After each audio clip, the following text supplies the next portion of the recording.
ഞാൻ കൊറേ കാലം സിനിമ കണ്ടിട്ട് പൃഥ്വിരാജിന്റെ സ്വപ്നം വരെ പണ്ട് കണ്ടിട്ടുണ്ട്.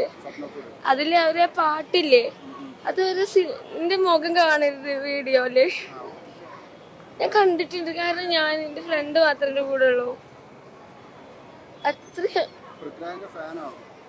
അതേ ഫാനാണ്. പൃഥ്വിരാജിനെ കാണാൻ നല്ല ആഗ്രഹമുണ്ട്. എന്റെ ലൈഫാണിത്.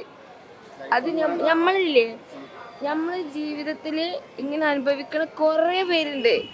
നമ്മള് ഇത് മരുഭൂമിയിലായിട്ട് ആരും കണ്ടില്ല, പക്ഷെ നമ്മളിവിടെ ഉണ്ട്. അത് നമ്മൾ കണ്ടാ മതി. ഇന്നെ പോലെ ഞാൻ ഇപ്പൊ എന്റെ വീട്ടിൽ നിന്ന് പോന്നിട്ട് 3 ദിവസമായി. എന്നെ ആരും അന്വേഷിച്ചിട്ട് പോലില്ല ഞാൻ എവിടെയെന്ന്. അന്വേഷിച്ചിട്ടില്ല. ഞാൻ എങ്ങനെ ജീവിക്കേണ്ടത് 1 രൂപ ഇല്ല. ഞാൻ എങ്ങനെ ജീവിക്കണത് പോലും അന്വേഷിച്ചിട്ടില്ല. എനിക്കൊരു യൂട്യൂബ് ചാനലുണ്ട്, RSP ടിപ്സ്. സബ്സ്ക്രൈബ് ചെയ്യണം.